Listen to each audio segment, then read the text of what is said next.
pregnant wife donated her eyes to her husband, but after recovery, he coldly divorced her. Years later, she returned for revenge. Hi, my beautiful family. It's your Mr. Peter. If this is your first time here, welcome to something special. You didn't land here by accident. This is a place where stories heal and hearts feel seen, where love isn't just spoken, it's lived. Before we dive into today's story, let me send you this small gift, a prayer from the quiet corners of my heart to yours. May the sky above you feel wide and kind. May your heart rest in softness where it once held storms. May laughter return to your lips, slowly, sweetly, sincerely. I pray you feel love in the spaces that felt forgotten, and strength in the moments you thought you'd fall apart. You are not late, you are not lost. You are deeply loved, just as you are. Now, my beautiful family. Please don't leave this story in the middle. It's not just a video, it's a heartbeat. It was written for you. And today, I gently ask, when it ends, please rate this story out of 10 in the comments. Not for numbers, for connection, for truth. And if you don't rate it, I'll quietly mind, because you matter to me. Like, comment, share it with someone who needs love today. Let's show the world what this family feels like. Honest, loyal, and beautifully real. Let's begin. With all my love, always. Love was a word Stuart Walden had used carelessly until he met Angie Kempf. Then it became sacred, powerful, the very foundation upon which he built his world. 2 years of marriage had transformed their electric first meeting into something deeper than passion, stronger than desire. It had become the kind of love that poets spend lifetimes trying to capture in words. At 32, Stuart commanded a business empire that generated millions, but none of his achievements held meaning compared to the woman preparing for their anniversary dinner. Angie emerged from their bedroom wearing an emerald dress that complemented her rich, dark skin, and Stuart felt the same breathless wonder that had struck him during their first dance. "Stuart?" Her voice floated through the apartment like music, and he turned to see her emerging from their bedroom in a flowing emerald dress that made her dark skin glow like silk. Angie Kempf Walden was stunning in ways that went far beyond physical beauty, though at 28 she possessed that in abundance.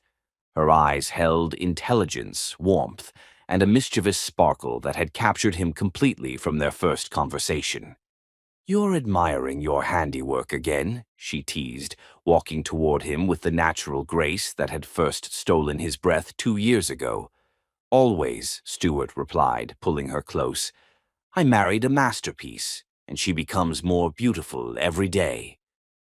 Their lovemaking that night was tender and passionate, filled with whispered promises and gentle caresses. Stuart traced every curve of her body as if memorizing a prayer, while Angie responded with soft sighs that made him forget the world existed beyond their bedroom walls. Afterward, they lay entwined in the silky sheets, Angie's head on Stuart's chest, as his fingers traced lazy patterns on her bare shoulder. "I have something to tell you," she whispered, her voice filled with nervous excitement. Stuart's hand stilled. "What is it, beautiful?" Angie lifted her head to look at him, her eyes shining with tears of joy. "I'm pregnant, Stuart. We're going to have a baby." The words hit him like lightning. Stuart sat up so quickly that Angie nearly tumbled off his chest. "Are you serious? You're pregnant?" 2 months, she nodded, suddenly uncertain. "I know we haven't talked about timing, but—" Stuart silenced her with a kiss so fierce and joyful that it took her breath away. When they broke apart, his eyes were wet with tears. "Angie, this is the most incredible news. A baby. Our baby." "You're happy?" she asked, though his reaction had already answered her question. "Happy doesn't begin to cover it," Stuart laughed, his hand moving to rest on her still flat stomach. "I'm ecstatic. I'm over the moon. I'm the luckiest man who ever lived." The next 7 months passed in a blur of pure happiness. Stuart threw himself into preparing for fatherhood with the same intensity he brought to his business ventures. He read every pregnancy book he could find, attended every doctor's appointment, and spent hours talking to Angie's growing belly. "Tell Daddy about your day, little one," he would whisper every night, his cheek pressed against her rounded stomach. "Mommy painted 3 new pieces today, and I think you inspired every single one." Angie would run her fingers through his dark hair, marveling at how gentle this powerful man became when it came to their unborn child. Stuart had always been protective of her, but pregnancy brought out a tenderness in him that made her fall in love all over again. He insisted on doing everything for her as her pregnancy progressed. He cooked her favorite meals, massaged her aching feet, and helped her out of bed during those final uncomfortable weeks. When she couldn't sleep, he would read to her from the books they'd chosen for the nursery he'd designed himself. "I love you so much it scares me sometimes," Angie confessed one night as they lay in bed, her hands cradling her full belly. "Scared?" Stuart's arm tightened around her. "Why scared?" "Because I never knew happiness like this existed. I never knew love could feel this complete." She turned in his arms to face him. "What if something happens? What if we lose this?" "Hey," Stuart cupped her face in his hands, his thumbs brushing away the tears she didn't realize had fallen. "Nothing is going to happen. We're going to be the happiest family in the world, and I'm going to spend every day making sure you and our baby know how much you're loved." When Angie went into labor on a crisp October morning, Stuart was a nervous wreck disguised as a calm, supportive husband. He held her hand through every contraction, whispered encouragement during every push, and cried openly when their son took his first breath. "He's perfect," Stuart whispered, his voice breaking as the doctor placed their baby on Angie's chest. "Look at him, Angie. Look at our perfect little boy." Their son was indeed perfect. 10 tiny fingers, 10 tiny toes, and a shock of dark hair that made him look like a miniature version of his father. When he opened his eyes for the first time, Stuart swore his heart stopped beating. "Hi, baby boy," Angie whispered, tears streaming down her face. "I'm your mommy, and this is your daddy who loves you so much already." Stuart couldn't speak. He could only stare at this tiny miracle they'd created together, this perfect combination of him and the woman he adored. When the nurse finally placed his son in his arms, Stuart felt like his life had just begun. "Thank you," he whispered to Angie, leaning down to kiss her forehead. "Thank you for giving me everything I never knew I wanted." The first few weeks at home were a symphony of sleepless nights and overwhelming joy. Stuart had never imagined that watching his wife breastfeed their son could be so moving, so beautiful. The way she hummed softly while the baby nursed, the gentle way she traced his tiny features with her finger. It was poetry in motion. "I never want this to end," Stuart said one evening as they sat together on the couch, their son sleeping peacefully in Angie's arms. "This feeling, this perfect little family we've made. It won't end," Angie smiled, looking up at him with eyes full of love and contentment. "This is just the beginning, Stuart. We're going to watch him grow up, give him brothers and sisters, and love him every single day." Stuart Walden had been blessed with success, wealth, and now the greatest gifts of all, a wife who was his everything, and a son who made him believe in miracles. As he watched his family in the soft lamplight, he made a silent promise to protect this happiness forever. Nothing would ever take this away from them. Nothing could destroy a love this strong, a family this perfect. They were blessed, and Stuart knew it. Chapter 2. The Perfect Family. Fatherhood transformed Stuart Walden in ways he never anticipated, turning the ambitious businessman into a man who raced home every evening to witness his son's latest milestone. Michael, now 18 months old, was walking confidently and chattering in the adorable half-language of toddlers discovering their world. "Good morning, my loves," Stuart whispered as he entered their bedroom with a breakfast tray, finding Angie still in bed with Michael nursing contentedly against her chest. The morning sun streamed through their silk curtains, casting golden highlights in her tousled hair. "You spoil us," Angie smiled, though she made no move to stop him as he set the tray on her nightstand. Fresh strawberries, French toast made from scratch, and orange juice squeezed by his own hands. Stuart had discovered that taking care of his family was better than any drug. "It's impossible to spoil perfection," he replied, settling beside them on the bed and pressing a gentle kiss to Michael's downy head. "Besides, my wife just spent the night feeding our son. The least I can do is feed my wife." Stuart's business had never been more successful, but for the first time in his life, work felt secondary. Every morning he found himself reluctant to leave for the office, and every evening he raced home like a man possessed. His employees had started joking that their demanding boss had been replaced by someone who smiled constantly and left every meeting by 5 o'clock sharp. "Daddy has to go make money so he can buy you lots of toys," Angie murmured to Michael as Stuart reluctantly dressed for work. "But he'll be back tonight to read you stories." Stuart paused in knotting his tie, watching his wife and son in the morning light. "Actually," he said slowly, "what if Daddy stayed home today instead?" "Stuart Walden, you cannot run a business empire from our bedroom," Angie laughed, though her eyes sparkled with delight at the suggestion. "Watch me," he grinned, pulling out his phone to call his assistant. "Jennifer? Cancel everything today. Family emergency." "Stuart," Angie gasped, but she was giggling as he kicked off his shoes and climbed back into bed with them. "What? My wife is beautiful, my son is perfect, and it's a gorgeous Saturday. That constitutes an emergency in my book." They spent the day in blissful domesticity. Stuart played peekaboo with Michael until the baby's giggles filled the entire penthouse, while Angie worked on a new painting in the studio Stuart had built for her on the top floor. It was a portrait of the three of them, Stuart's strong hands cradling Michael, while Angie leaned against his shoulder, her face radiant with love. "Is that really how you see us?" Stuart asked, wrapping his arms around her waist from behind, as she added final touches to the canvas. "That's exactly how I see us," she murmured, leaning back against his chest. "Perfect, complete, blessed beyond measure." That evening, after Michael had been fed and settled in his crib, Stuart surprised Angie with rose petals scattered throughout their bedroom and candles flickering on every surface. "What's all this for?" she asked, though she was already melting at the romantic gesture. "Do I need a reason to romance my wife?" Stuart pulled her into his arms, swaying gently to the soft jazz music he'd started playing.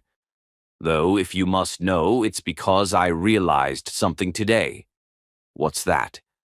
"Watching you be Michael's mother has made me fall in love with you all over again," he said, his voice thick with emotion. "I thought I loved you completely before, but seeing you with our son, Angie, you're magnificent."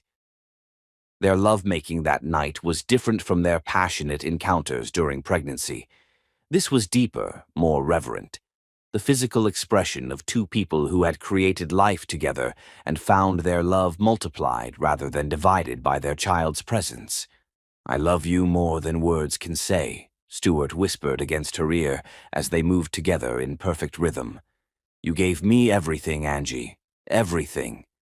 Weekends became their sanctuary, Saturday mornings at the farmer's market with Michael gurgling happily in his stroller, Sunday afternoons in the park where Stuart would spread a blanket under their favorite oak tree and watch Angie sketch while Michael napped between them. These simple moments felt more precious than all the wealth Stuart had accumulated. "Look at him," Angie whispered one Sunday, both of them lying on their sides watching Michael sleep in the dappled sunlight. "He's growing so fast." "Takes after his mother," Stuart murmured, reaching across their son to touch Angie's cheek. "Beautiful, from day one." "I was thinking." Angie's voice was soft, almost hesitant. Maybe it's time to think about giving him a little brother or sister. Stuart's heart nearly stopped. Are you serious? I love being Michael's mother. I love being your wife. I love this family we've built. She smiled, that radiant expression that made him forget how to breathe. I want more of this happiness, Stuart. More of us.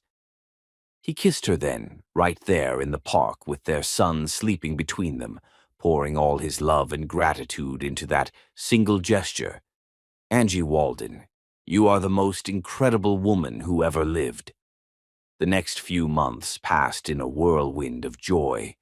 Stuart surprised Angie with weekend trips to their cabin in the mountains, where they would sit by the fire with Michael in their arms and plan their future. He bought her jewelry for no reason other than seeing her smile, flowers because he passed a shop and thought of her, books of poetry because she mentioned loving a particular author. "You're going to spoil me rotten," she protested one evening when he arrived home with the diamond bracelet. "That's the plan," he grinned, fastening it around her wrist. "I want to spoil you so thoroughly that you never doubt for a second how much I worship you." Angie's painting flourished during this period. Her art had always been beautiful, but motherhood and deep contentment had unlocked something new in her work. Her paintings glowed with warmth and life, each one a celebration of love and family. Stuart bought every single piece, turning their home into a gallery of their happiness.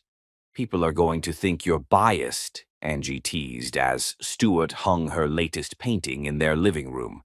"People would be right," he replied without shame.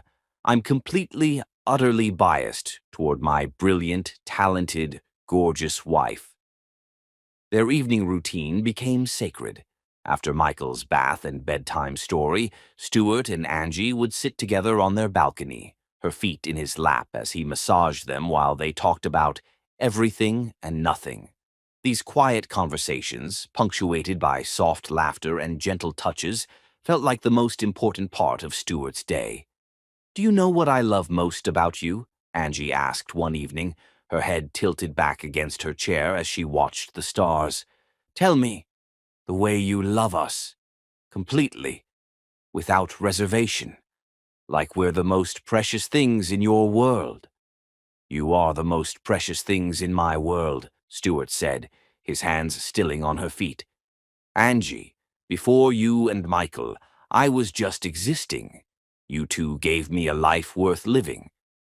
1 year after Michael's birth, Stuart stood in their kitchen making breakfast and marveled at how dramatically his definition of success had changed.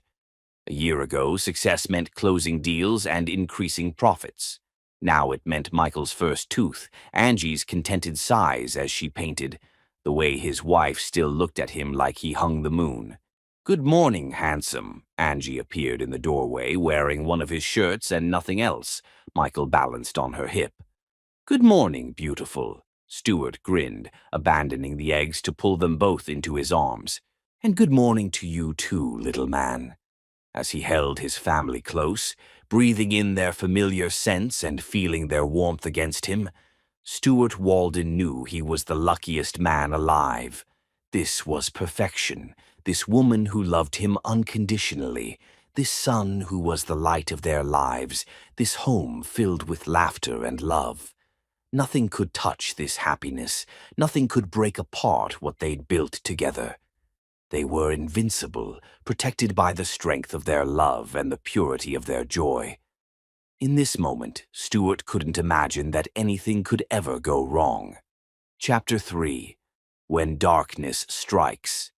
Death announced itself with the screech of tires and the sickening crash of metal against metal, transforming a perfect family afternoon into a nightmare that would haunt Stuart Walden for the rest of his life.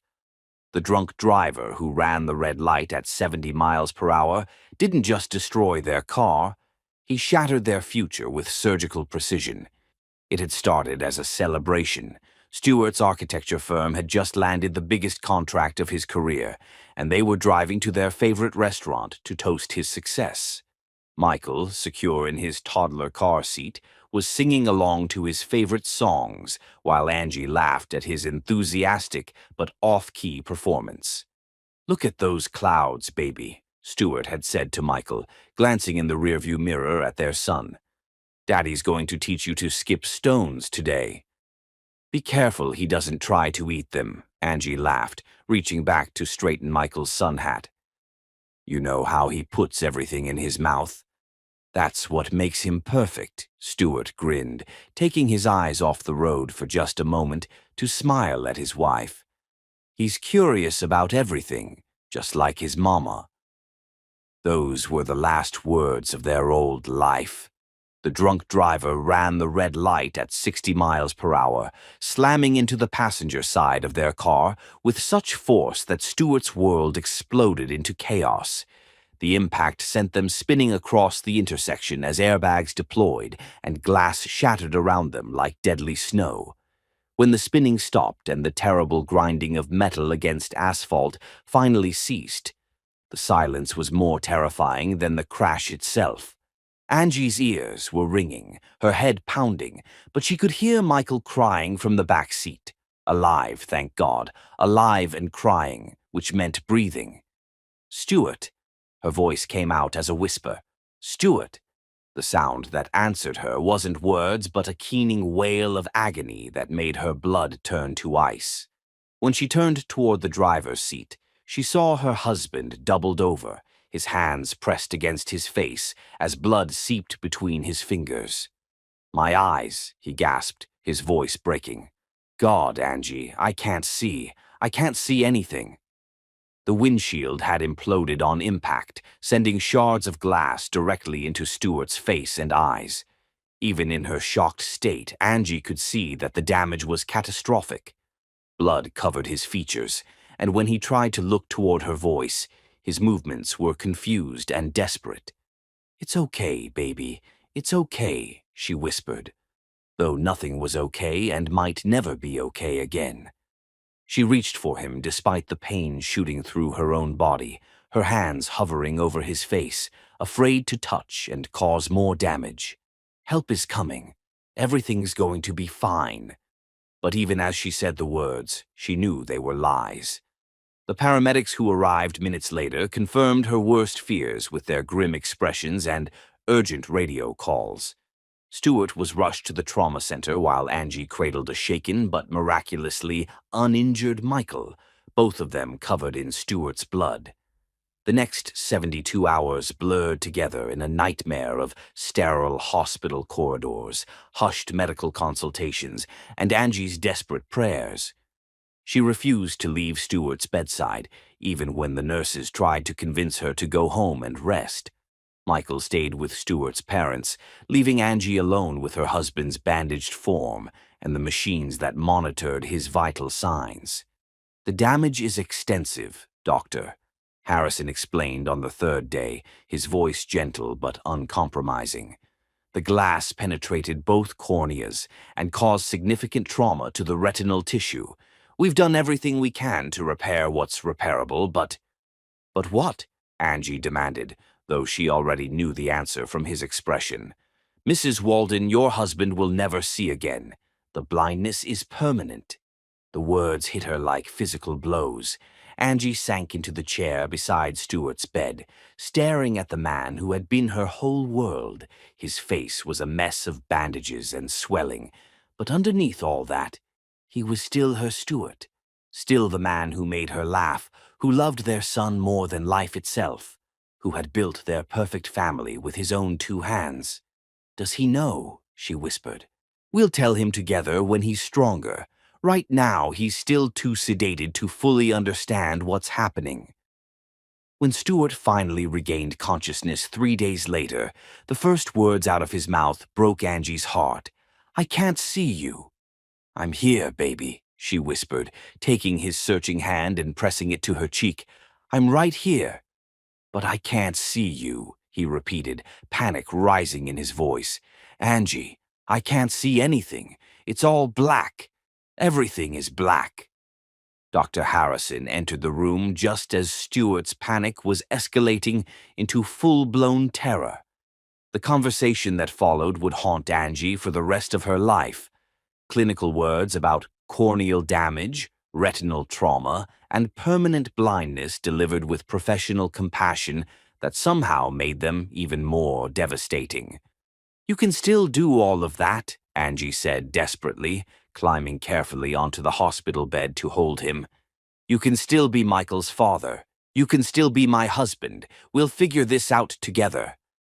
But Stuart was inconsolable.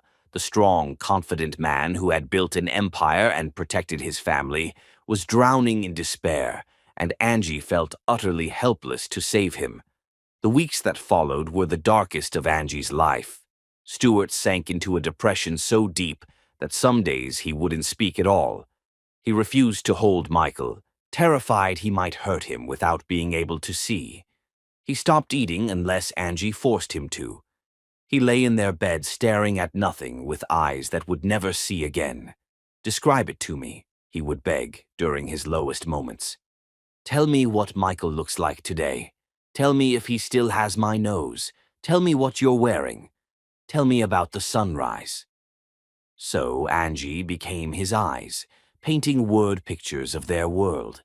She described Michael's first steps in excruciating detail, the way their son's face lit up when he smiled, the new tooth that had come in while Stuart was in the hospital. She told him about the colors of autumn outside their windows, the way the light fell across their bedroom floor, how beautiful he still looked despite the scars around his eyes. "Michael walked to the couch today and pulled himself up," she said one evening, lying beside Stuart in the darkness he now lived in permanently. "He's wearing the blue overalls you bought him, and his hair is getting so long. He looks just like you, Stuart, just like his daddy." "I want to see him," Stuart whispered, tears leaking from his useless eyes. "God, Angie, I want to see my son so badly it's killing me." Angie held him while he cried, her own tears falling silently into his hair. She sang to him, the same lullabies she sang to Michael, and tried to pour all her love into her voice since he could no longer see it in her eyes. The man who had once run a business empire now struggled to find the bathroom in his own home. The husband who had worshipped her body now flinched when she touched him, lost in his own darkness. The father who had planned to teach his son to skip stones could no longer even safely hold him. "I'm not the man you married," Stuart said one night, his voice hollow and broken. "You didn't sign up for this, Angie. You didn't sign up to be married to a blind man who can't even take care of himself, let alone his family." "Don't you dare," Angie said fiercely, gripping his shoulders. "Don't you dare give up on us. I didn't marry you for your eyes, Stuart. I married you for your heart, your soul, your laugh, your terrible singing voice. None of that has changed." But even as she said the words, Angie could feel something fundamental shifting between them. The confident, protective man she had fallen in love with was disappearing, replaced by someone consumed with grief and self-pity. And though she tried to hold on to hope, tried to believe they could overcome this together, a small voice in the back of her mind whispered that their perfect love story might be ending before it had barely begun. Stuart Walden, the man who had once promised to protect their happiness forever, now lay broken in the darkness, unable to see the woman who loved him or the son who needed him. And Angie, watching her husband disappear into despair, began to understand that sometimes love wasn't enough to save someone from drowning in their own pain. Chapter 4. The Ultimate Sacrifice of Love. Hope arrived wearing a doctor's coat and speaking in measured tones about possibilities that seemed impossible. 3 months of specialists, second opinions, and experimental treatments had led to this moment. Dr. Harrison explaining that Stuart's sight could potentially be restored through corneal transplant surgery. "The waiting list for compatible donors is extensive," Dr. Harrison cautioned. "With your specific blood type and tissue requirements, we're looking at a minimum of 5 years, possibly longer." Stuart's head lifted from his hands for the first time in weeks, and Angie's heart broke at the desperate hope flickering across his scarred features. 5 years? Honestly, Mr. Walden, it could be longer. Corneal donations are rare, and finding a perfect match for your specific case. We simply can't make any promises about timing. That night, as Stuart lay sleeping fitfully beside her, Angie stared at the ceiling she could see and he couldn't, turning an impossible idea over in her mind. When morning came, she made the phone call that would change everything. Dr. Harrison, this is Angie Walden. I need to ask you something, and I need you to answer honestly. For 3 days, Angie researched every aspect of corneal transplant surgery, while Stuart remained unaware of her growing resolution. She read medical journals online, called other hospitals, and spoke with counselors who tried to dissuade her from what she was contemplating. But with each conversation, each article, each moment watching Stuart withdraw further into hopeless despair, her determination only grew stronger. The night before she planned to tell Stuart about her decision, Angie spent hours memorizing his face in the lamplight. She traced every line, every scar from the accident, every feature she had fallen in love with years ago. Her fingers mapped the curve of his eyebrows, the shape of his nose, the way his mouth turned down even in sleep now. I need to remember you exactly as you are, she whispered to his sleeping form, because after tomorrow I'll only be able to see you through your own eyes. Then she went to Michael's room and sat beside his crib for hours, studying her son's perfect baby features. She memorized his tiny nose, his long eyelashes, the way his mouth made a perfect O when he slept. She watched the sunrise paint colors across his face that she might never see again. "Mommy loves you so much," she whispered, her tears falling onto his baby blanket. "And Daddy is going to be able to see you grow up because of what Mommy's going to do. He'll see your first steps, your first day of school, your wedding day. He'll see all the things I'm going to miss." The next morning, Angie found Stuart in his usual place by the window, staring sightlessly at a world he couldn't perceive. "Stuart, I need to tell you something." When she explained her decision, the silence that followed was deafening. Then Stuart erupted with a fury she had never seen from him. Absolutely not. He stood so quickly he knocked over his coffee mug, sending it crashing to the floor. "Angie, no. I forbid it. I won't let you do this." "You can't forbid me," she said quietly. "It's my choice to make." "Your choice?" Stuart's voice cracked with emotion. "You want to make yourself blind for me? You want to never see Michael again? Never see another sunset? Never see my face?" "I want my husband back," Angie said simply. "I want Michael to have a father who can see him take his first steps. I want you to be able to work again, to drive again, to live again." "But the cost is mine to pay," she interrupted. "Stuart, you're dying in that darkness. Every day you disappear a little more. Michael needs his father, and I need my husband. If my sight can bring you back to us, then it's not a sacrifice. It's love." The argument that followed was devastating. Stuart begged, pleaded, and finally tried to physically prevent her from leaving the house to meet with Dr. Harrison. But Angie's resolve was unshakable, forged in the fires of watching the man she loved disappear into despair.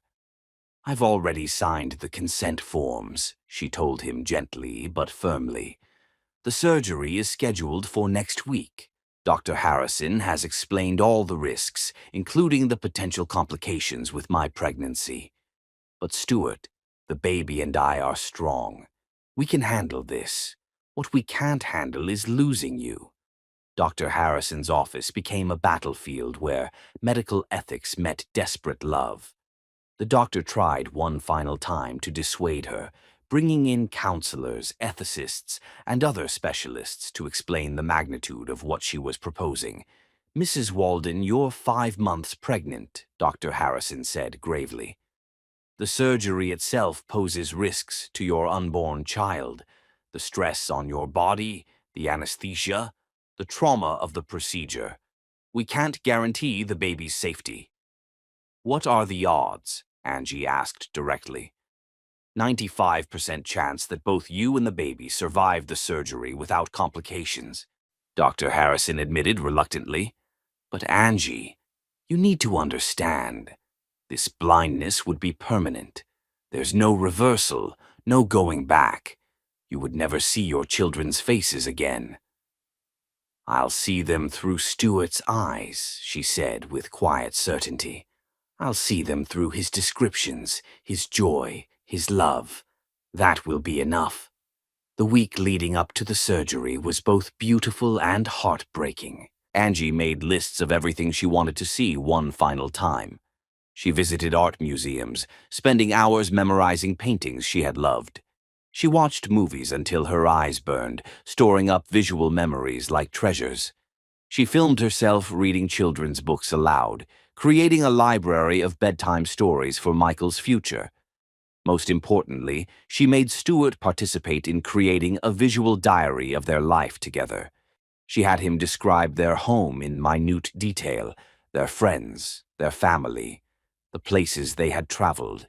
She made him promise to continue describing the world to her after the surgery, to be her eyes in every way that mattered. "Promise me you'll tell me about every sunset," she said as they sat together on their balcony the night before the surgery. "Promise me you'll describe how Michael looks, when he's happy, when he's sleeping, when he's growing up." "Angie," Stuart's voice was thick with tears, "I can't let you do this. Let me stay blind. We'll figure it out together. I'll learn to live with it." "No," she said firmly, taking his face in her hands. "You won't. You'll disappear completely, and I'll lose you anyway. At least this way I get to save you. I get to give you back your life, your future, with our son. That's not a sacrifice, Stuart. That's love." The morning of the surgery dawned gray and cold, as if the universe itself was mourning what was about to happen. Angie spent an hour looking at herself in the mirror, memorizing her own reflection so she would remember what she looked like when people described her to her children someday. Stuart held her hand as they walked into the hospital, his grip so tight it almost hurt. "Last chance to change your mind," he whispered desperately. "Not changing my mind," she replied, stopping to turn toward him one final time. "Let me look at you. Let me see the man I'm doing this for." She studied his face with the intensity of someone committing scripture to memory. The worry lines around his eyes, the way his hair fell across his forehead, the exact shade of brown his irises had been before the accident stole their light. She traced his jawline with her fingertips, pressed her palm against his cheek, and smiled with a radiance that made several passing nurses stop and stare. "You're so beautiful," she whispered, "inside and out, and I'm going to love you just as much in the dark as I do in the light." The pre-surgery preparations felt surreal. Angie changed into a hospital gown while Stuart sat in the corner, his head in his hands. When Dr. Harrison came to escort her to the operating room, Stuart stood up with such desperate urgency that Angie's heart nearly broke. "Take care of her," he said to the doctor, his voice raw with emotion. "She's giving me everything. Take care of her like she's your own family." "We will, Doctor," Harrison promised. "Both of them." As the anesthesia began to take effect, Angie's last conscious thought was of the colors she was leaving behind: the blue of Stuart's eyes before the accident, the soft pink of Michael's baby skin, the golden light of their bedroom on Sunday mornings. She tried to hold on to them, to store them somewhere deep in her memory where darkness couldn't reach. "Tell Stuart I love him," she whispered as consciousness faded. "Tell him to see everything twice, once for him and once for me." 12 hours later, Stuart woke up in a world transformed. The blurry, imperfect vision in his left eye was the most beautiful thing he had ever experienced, until he turned his head and saw Angie in the bed beside him, her eyes bandaged, her face pale but peaceful in medicated sleep. "The surgery was successful for both of you," Dr. Harrison said quietly. Your wife is a remarkable woman, Mr. Walden. The baby's heartbeat is strong, and Angie came through like a champion. When Angie finally woke, her first words weren't about her own condition. Can he see? She asked, her voice hoarse from the breathing tube. I can see, Stuart said, his voice breaking as he took her hand. Angie, I can see. You did it. You gave me back the world. Good, she whispered, and even though her eyes were bandaged, Stuart could see her smile. Now tell me about our son. Has he grown while I was sleeping? What does he look like today? Stuart looked at his wife, the woman who had sacrificed her sight for his, who lay in darkness so he could live in light, and began the first of what would be thousands of descriptions, painting word pictures of their son for the woman who would never see his face again. But even as gratitude overwhelmed him, even as love for Angie filled every corner of his heart, a seed of something darker was already beginning to grow. Guilt. Crushing, overwhelming guilt that would eventually poison everything she had given him.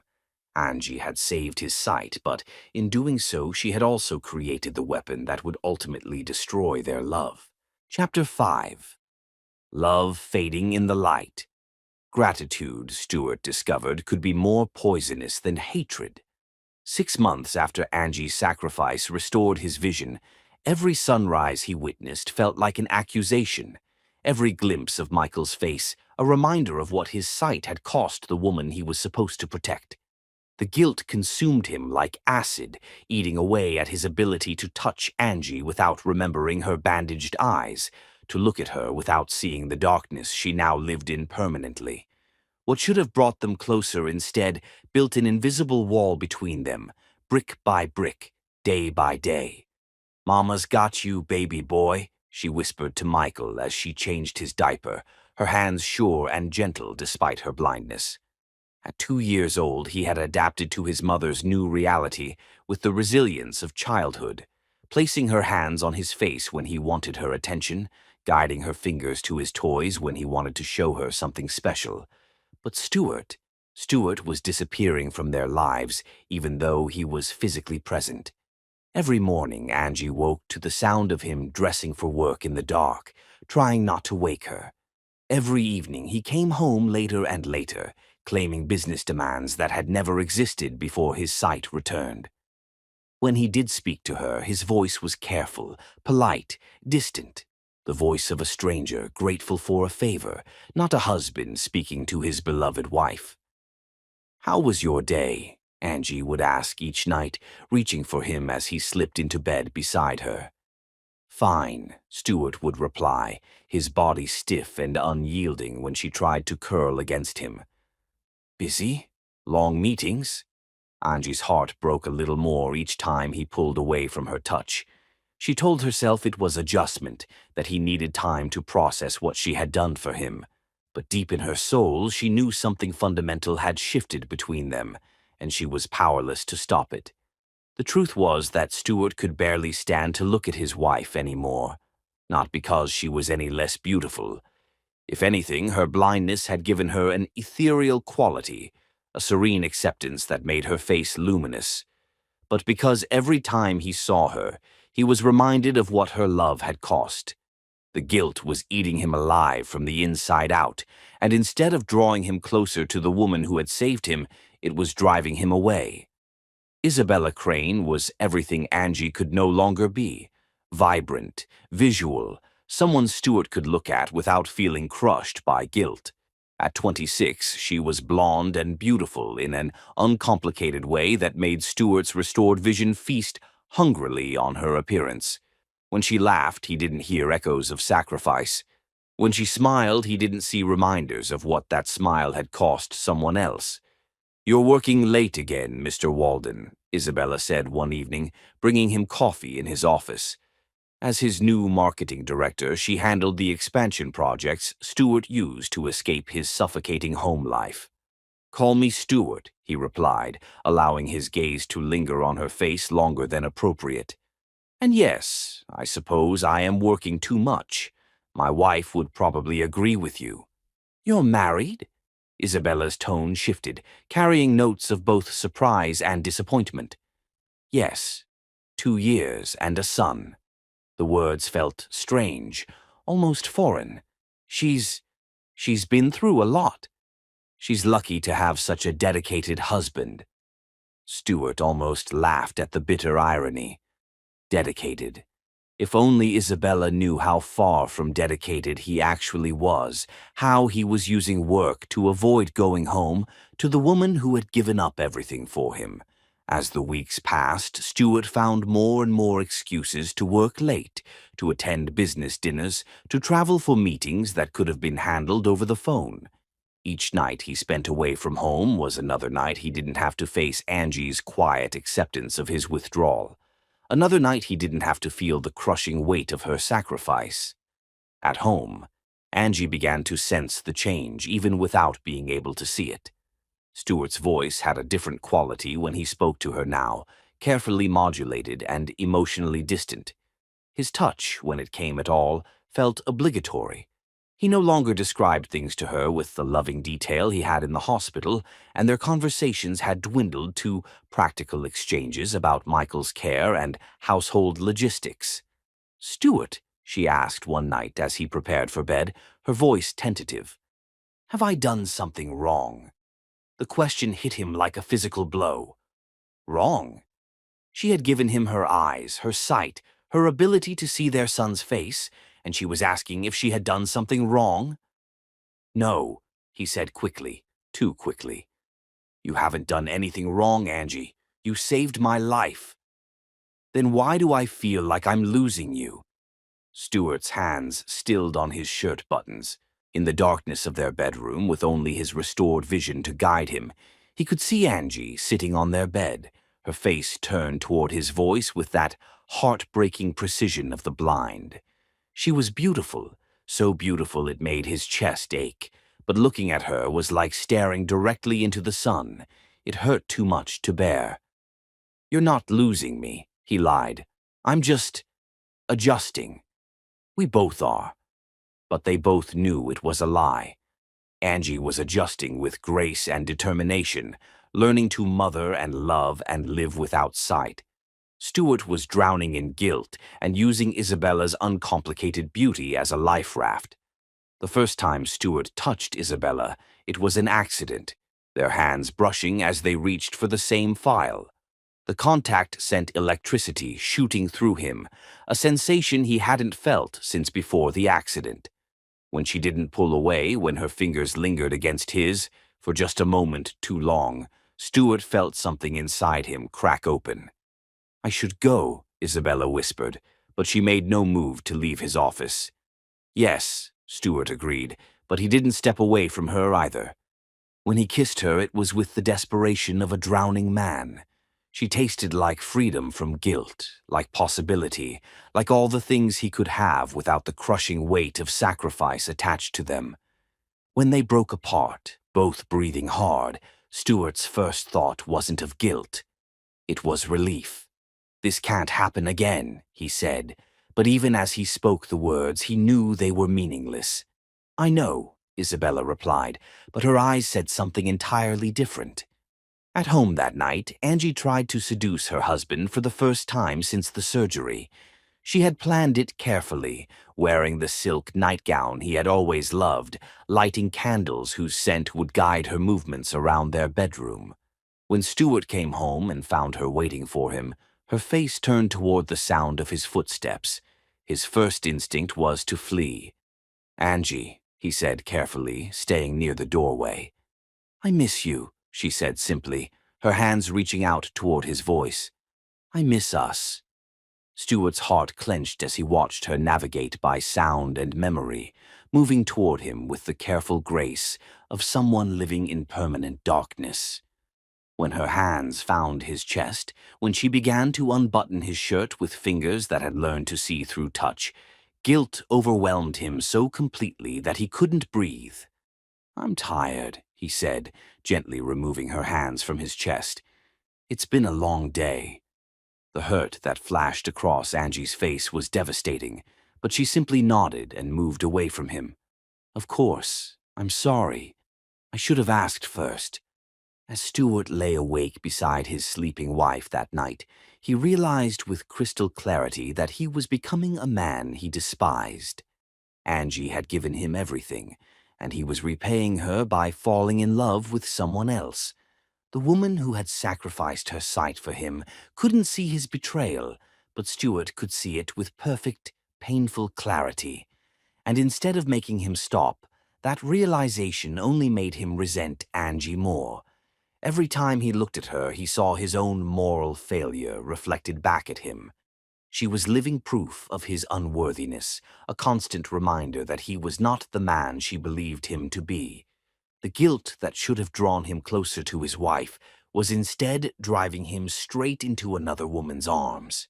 And Angie, lost in her world of darkness, could only sense that something was terribly wrong without being able to see exactly what she was losing. Love, it seemed, was not always enough to survive the weight of sacrifice. Sometimes the very act of saving someone destroyed the thing worth saving for. Chapter 6. The Shameless Betrayal. The morning Stuart Walden destroyed his family began like any other, with Angie humming softly as she prepared his coffee by touch and memory, completely unaware that the man she had sacrificed everything for was about to abandon her in the cruelest way imaginable. She felt the change in him the moment he entered their kitchen. There was something different in his footsteps, a heaviness that spoke of resolved guilt rather than the usual weight of ongoing internal struggle. When he cleared his throat and said her name, Angie's hands stilled on the coffee mug she was holding. "Angie, we need to talk." Those 4 words, spoken in the careful tone of a stranger delivering devastating news, made her blood turn to ice. She had been married to Stuart long enough to recognize the sound of a man who had made up his mind about something terrible. About what? She asked, though every instinct in her body was screaming warnings she couldn't quite understand. Stuart stood in the doorway of their kitchen, looking at the woman who had given him back his sight, and felt nothing but the desperate need to escape, instead of the guilty, failing husband he had become. "I want a divorce, Angie." The words hit her like physical blows. The coffee mug slipped from her fingers, shattering against the marble floor in a crash that seemed to echo through the silence that followed his announcement.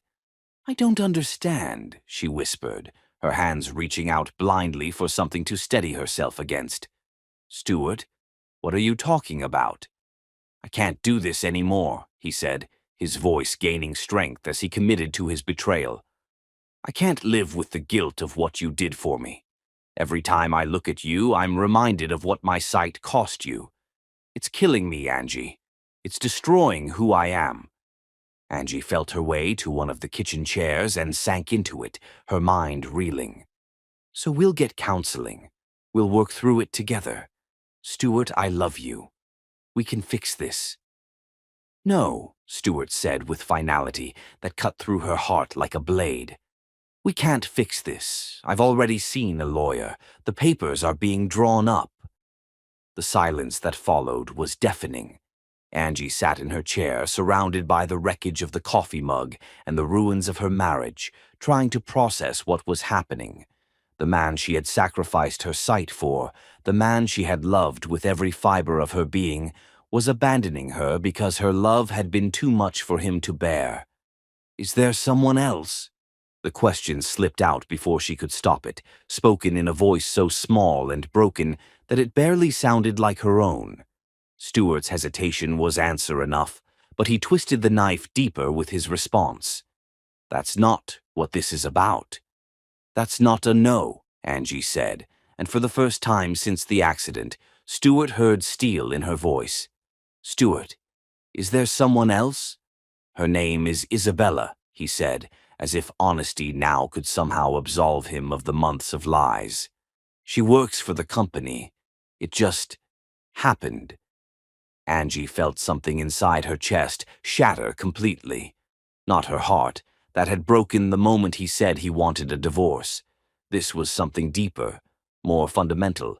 It was the destruction of her faith in love itself. "How long?" she asked. "Does it matter?" "How long, Stuart?" 4 months.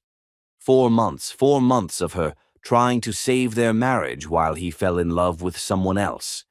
4 months of her reaching for him in the darkness while he was reaching for another woman in the light she had given him. "I see," she said quietly, though of course she couldn't see anything at all. She would never see anything again, thanks to the man who was now throwing her away like garbage. "Angie, I know this is hard to understand, but I'm doing this for both of us," Stewart continued, his voice taking on the patronizing tone of someone trying to convince himself he was being noble. "You deserve better than a husband who can't look at you without feeling guilty. You deserve someone who can love you the way you loved me." "Don't," Angie said sharply. "Don't you dare make this about what I deserve. This is about what you want, and what you want is her." Stewart had the grace to look ashamed, though, of course, Angie couldn't see it. "I'm sorry," he said. "I never meant for this to happen." "But it did happen," Angie replied, "and now you're leaving me for her." What followed was the systematic dismantling of everything Angie had left to lose. Stewart's lawyers were ruthless and well-paid, armed with arguments that painted her blindness as a fundamental inability to care for a child. They questioned her capacity to ensure Michael's safety, her ability to help with homework she couldn't see, her fitness to parent without the gift of sight.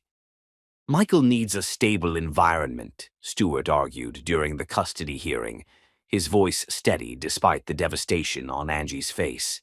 "He needs a parent who can supervise him properly, who can drive him to school and activities, who can see potential dangers before they become real threats." The judge's decision awarded Stewart full custody of their son, with supervised visitation rights for Angie that felt more like charity than justice. She would be allowed to see Michael twice a month, with a court-appointed supervisor present to ensure the child's safety. In one brutal morning, she had lost both her husband and meaningful access to her child to the man she had sacrificed everything to save. But Stewart, eager to start his new life with Isabella, made even those limited visits impossible through scheduling conflicts and relocations.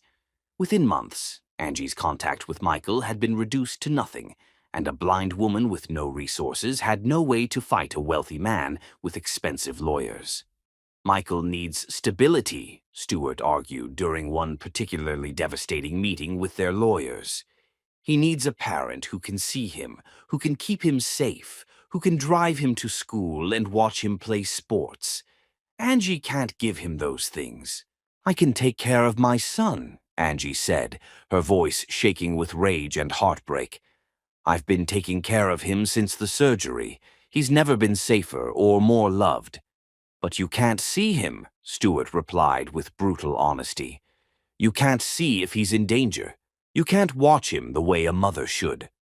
The lawyer Stewart had hired was skilled at making Angie's blindness sound like a fundamental inability to parent rather than a challenge she had already overcome.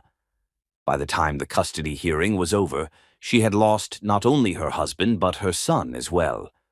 What Angie didn't know, what her pride and heartbreak prevented her from realizing, was that she was already pregnant. The conception had happened weeks earlier, during one of Stewart's guilt-driven attempts at intimacy before he met Isabella. Now, as she signed divorce papers that would strip away everything she had left, new life was growing inside her. Twins she would carry alone into an uncertain future. The morning she realized she was pregnant, Stewart had already moved out with Isabella. Angie sat on the bathroom floor of their empty penthouse, staring at the positive pregnancy test, and made a decision that would define the rest of her life. She would not tell him. Stewart had chosen his path, and she would not use children to force him back onto one he clearly didn't want. "Why don't you tell him?" her lawyer asked after the custody decision had been finalized. "You're pregnant with his children. That changes everything." "No," Angie said firmly. "He made his choice. He chose her over the family we already had. I won't use these babies to force him to stay. They deserve better than a father who has to be trapped into loving them." The day Angie signed the divorce papers was the day she lost everything that had ever mattered to her. Stuart had already moved in with Isabella, taking Michael with him to start their new life together. The penthouse that had been her home was sold, the proceeds split according to the divorce settlement that left her with enough money to survive but not enough to thrive. On her last day in the home where she had been happy, where she had sacrificed everything for love, Angie sat on the floor of what had once been her art studio. Her paintings were gone, taken by Stuart as part of the settlement.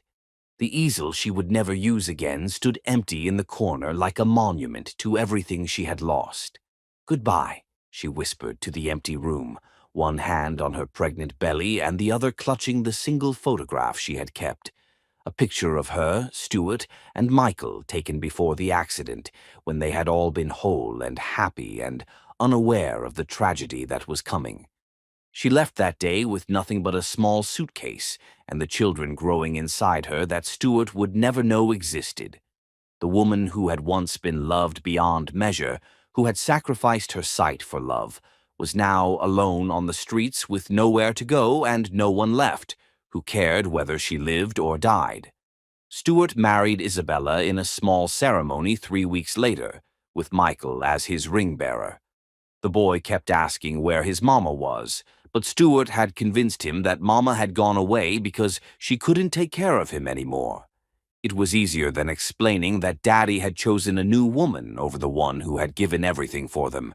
As Stuart danced with his new wife at their wedding reception, Angie Walden sat on a park bench 3 states away, 4 months pregnant with twins and completely alone in a world she couldn't see. The man who had once promised to love her forever had thrown her away like something broken and worthless, never knowing that his cruelty had destroyed not just 1 life, but 3. The ultimate sacrifice of love had been repaid with the ultimate betrayal, and Angie was left to carry the consequences alone in the darkness that would never end. Chapter 7. A Guardian Angel Appears.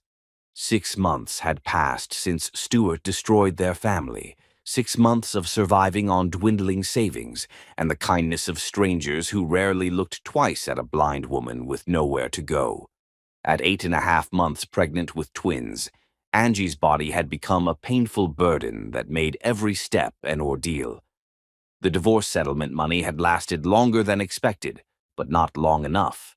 Cheap motels and fast food had consumed her resources while she searched desperately for somewhere permanent to live, somewhere she could raise 2 babies as a blind, single mother. Tonight she had exactly $12 left and nowhere to sleep. Her feet, swollen beyond recognition, could barely carry her weight anymore. The small savings from her divorce settlement had dwindled to nothing, spent on cheap motel rooms and fast food that made her sick. Tonight she had nowhere to go and no money left to get there. The thunderstorm had caught her by surprise as she made her way along the unfamiliar street, using her white cane to navigate the broken sidewalk. The shelter she had been heading toward was full, and the next closest one was miles away. With each step, pain shot through her back and abdomen, a warning she was too desperate to heed. The sound of the approaching car was lost in the thunder until it was almost too late. Angie heard the engine gunning, the screech of brakes, and felt the rush of air as the vehicle swerved around her, missing her by inches before coming to a violent stop just feet away. "What the hell is wrong with you?" The voice that exploded from the car was rich, male, and absolutely furious. "You could have been killed. Do you have any idea what you just did to my car? Do you have any concept of what—" The words died in the air as the man who had been shouting stepped into the rain and saw her clearly for the first time. Damian Jennings, CEO of Technova Industries and one of the most successful entrepreneurs under 40, found himself staring at a woman who looked like she had walked out of his worst nightmare. She was young, maybe late 20s, with dark skin that glowed even in the harsh streetlight, but it was her condition that made his blood run cold. She was hugely pregnant, soaked to the skin, and holding a white cane in one trembling hand. Her clothes were cheap and ill-fitting, her hair plastered to her head by the rain, and her face was turned toward his voice with the vacant precision of the blind. "Oh my God," Damien breathed, his anger evaporating instantly. "Miss, are you okay?" Angie tried to answer, tried to apologize for nearly destroying his car and his evening, but the words wouldn't come. The shock of almost being hit, combined with the months of stress and poor nutrition, had triggered something inside her body that she couldn't control. Pain ripped through her abdomen with a force that drove her to her knees on the wet pavement. "Something's wrong," she gasped, one hand clutching her belly while the other reached blindly for support. The babies. Damien was beside her in an instant, his expensive suit forgotten as he knelt in the rain. "Babies? You're having twins?" "Yes," Angie panted, tears mixing with rainwater on her cheeks. "But it's too early. They're not supposed to come for another 3 weeks." "It's okay," Damien said, though nothing about this situation was okay. "I'm going to get you to a hospital. Can you walk to my car?" "I don't think so," Angie whispered as another contraction hit her. I'm so sorry. I didn't mean to cause trouble." Damien looked at this woman, this pregnant blind stranger who was apologizing to him while going into premature labor on a street corner, and felt something crack open inside his chest. Without hesitation, he scooped her up in his arms, shocked by how light she was despite her pregnancy. "Don't apologize," he said firmly, carrying her toward his car. "You're not causing trouble. We're going to take care of you." The ride to the hospital was the longest 15 minutes of Damien's life. Angie was in active labor, her contractions coming fast and hard while she tried not to scream. Damien found himself holding her hand, offering what comfort he could to a woman whose name he didn't even know. "What's your name?" he asked as they pulled into the emergency room parking lot. "Angie," she gasped between contractions. "Angie Walden." "I'm Damien Jennings, and we're going to make sure you and your babies are safe, Angie Walden." The next several hours passed in a blur of medical activity. Angie was rushed into delivery while Damien found himself in the unusual position of being the only person in the world who cared whether this stranger lived or died. When the nurses asked about her family, about someone to call, Angie's broken "there's no one" hit him like a physical blow. At 3:47 a.m., Daniel Walden entered the world weighing 5 pounds, 2 ounces. His brother Samuel followed 4 minutes later at 5 pounds even. Both boys were small but healthy, their cries filling the delivery room with the sound of life, triumphant over adversity.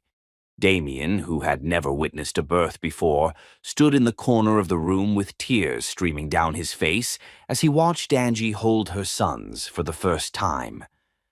Despite everything she had been through, despite being alone and homeless and abandoned, her face glowed with a love so pure it took his breath away.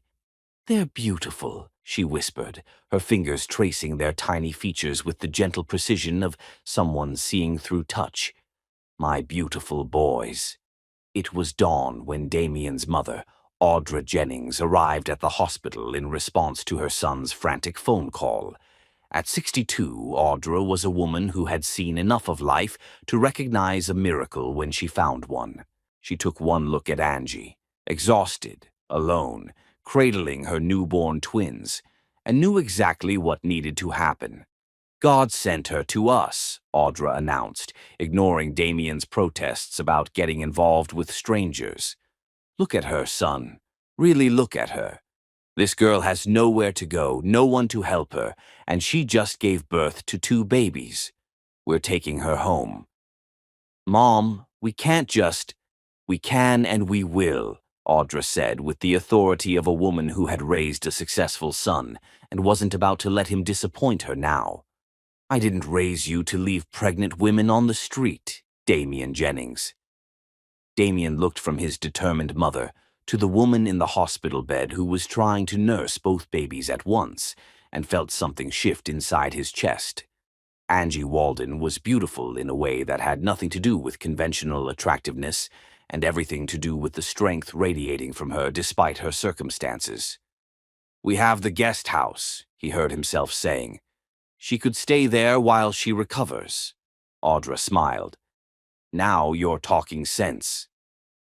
When they presented the offer to Angie, she was too exhausted and overwhelmed to do anything but accept. She had no money, no home, and 2 babies who needed care she couldn't provide alone. The kindness of these strangers felt like a lifeline thrown to a drowning woman. The Jennings estate was everything Angie had lost and more, sprawling, elegant, and filled with the kind of warmth that only came from genuine love. The guest house where Audra installed her was small but perfect, with everything she and the babies could need. "This is too much," Angie protested weakly as Audra helped her settle the twins in their borrowed cribs. "I can't accept this level of kindness from strangers." "Strangers?" Audra laughed, already arranging baby bottles with the efficiency of someone who had raised her own children. "Honey, family isn't always about blood. Sometimes it's about who shows up when you need them most." That first week passed in a haze of feedings, diaper changes, and the careful dance of learning to care for twins while blind. Audra became Angie's hands and eyes, describing everything the babies did, helping her learn their different cries and needs. Damien, initially awkward around the whole situation, found himself drawn to the guest house more and more often. It was on a quiet Tuesday evening that everything changed. Damien had stopped by to check on Angie and found her sitting in the rocking chair by the window, nursing both babies at once while humming softly.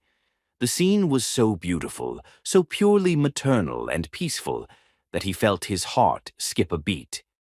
"You're a natural at this," he said softly, not wanting to disturb the moment. Angie smiled without looking up. She couldn't look up, could never see him watching her with growing wonder. "They make it easy. They're such good babies."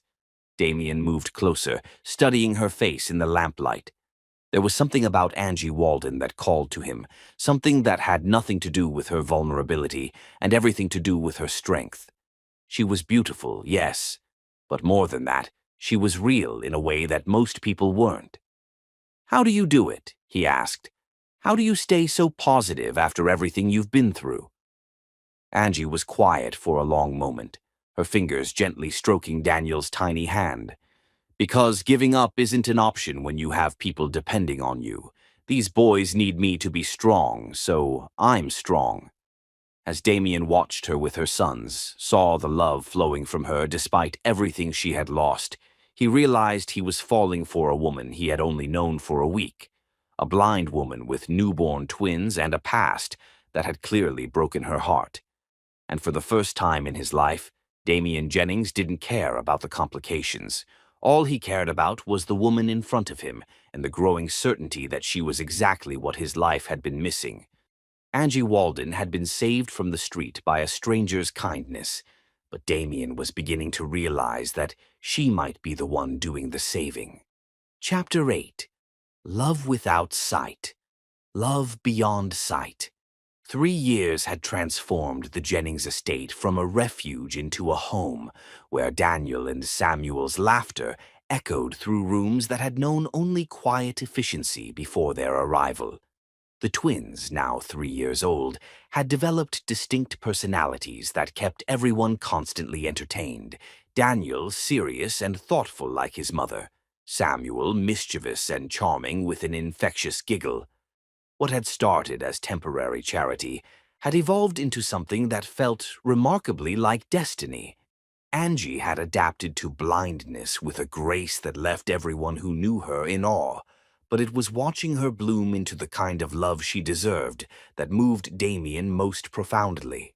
"Good morning, beautiful boys," Audra called as she entered the guest house kitchen where Angie was attempting to feed both twins simultaneously, a feat that required the organizational skills of a general and the patience of a saint. "They've been angels this morning," Angie said, though Samuel had somehow managed to get banana in his hair, and Daniel was methodically arranging his cereal by color before eating it. "I think they're finally understanding that breakfast is for eating, not artwork. Damien stood in the doorway, unnoticed by the women, watching this domestic scene with the wonder of a man who had never imagined such happiness existed. Over the months, he had fallen into the habit of these morning observations, drawn by something he couldn't name but couldn't resist. It wasn't just Angie's beauty that captivated him, though she grew more lovely with each passing day. It was her strength, her gentle way with the twins, the soft humming she did while cooking, the way she navigated challenges without complaint. There was something about watching her love her children so completely that made him understand what real devotion looked like. "Damien's watching us again," Audra announced with knowing amusement, though she hadn't turned around. "I'm not watching," Damien protested, stepping into the kitchen. "I'm supervising." "Supervising what, exactly?" Angie asked, and there was a warmth in her voice that hadn't been there when she first arrived, a lightness that spoke of healing. "Chaos management," he replied, settling into the chair beside her, "though you seem to have everything under control." The truth was, Damien had never seen anything more beautiful than Angie managing her morning routine with the twins.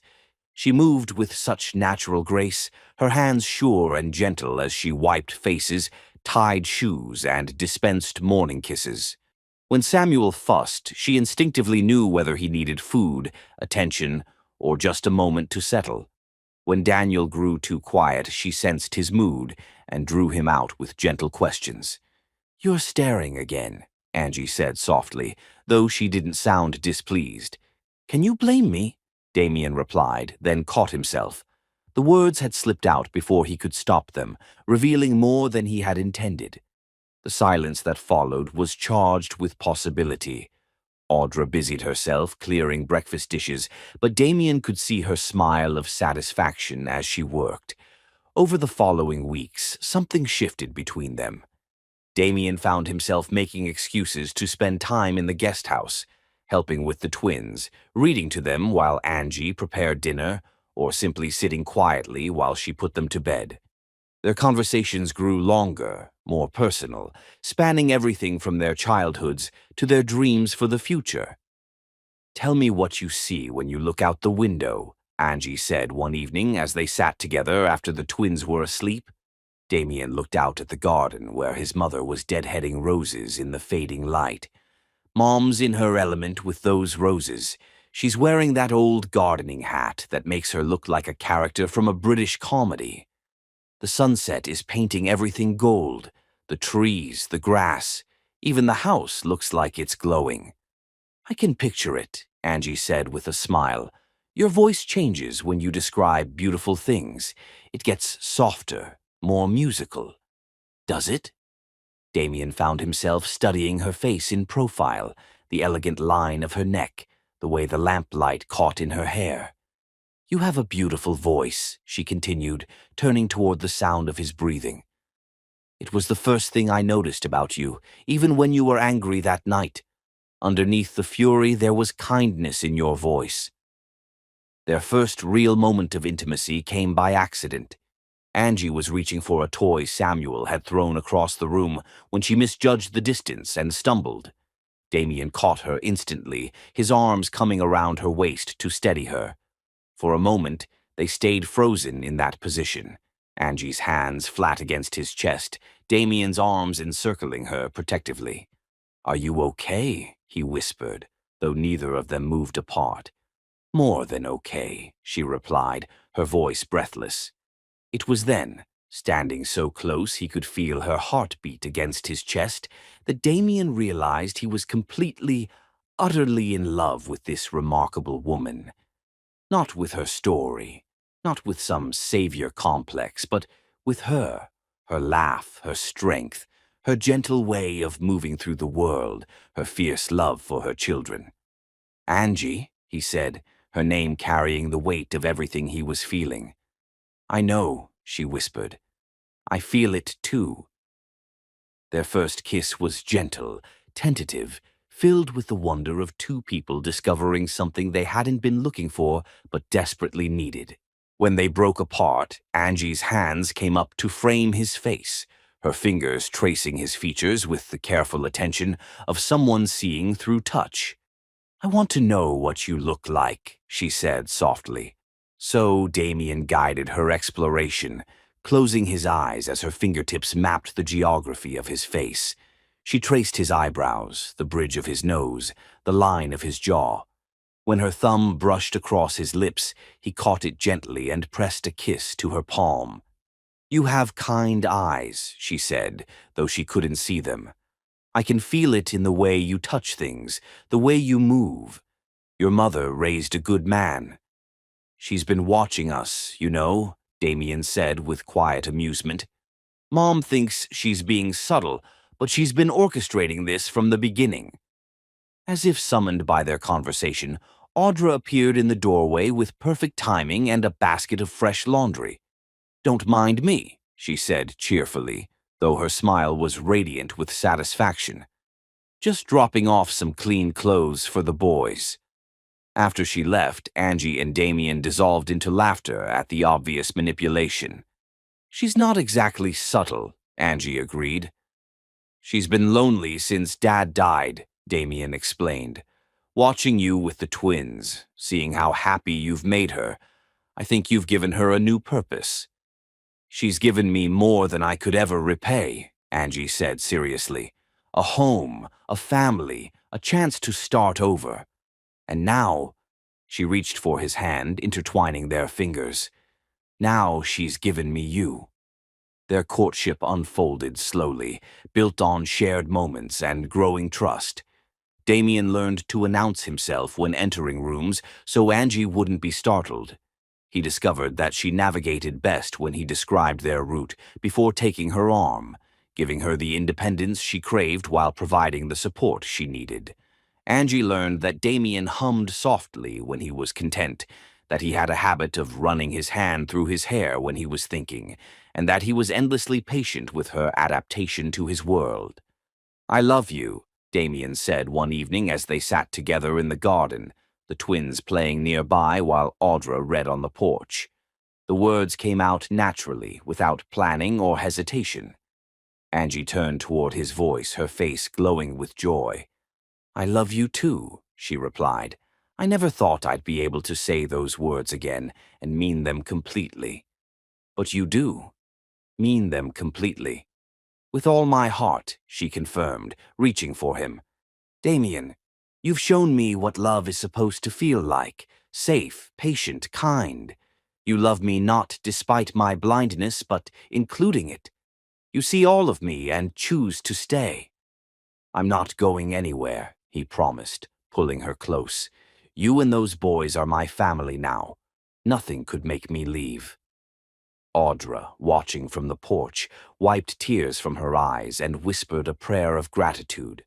Her son had found love, real love, and the lonely house had become a home filled with laughter and joy. Their lovemaking, when it finally happened, was a revelation for both of them.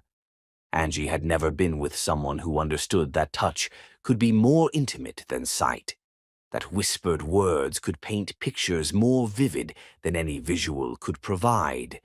Damien discovered that loving someone completely meant learning to communicate through fingertips and breath, through the rhythm of heartbeats and the music of soft sighs.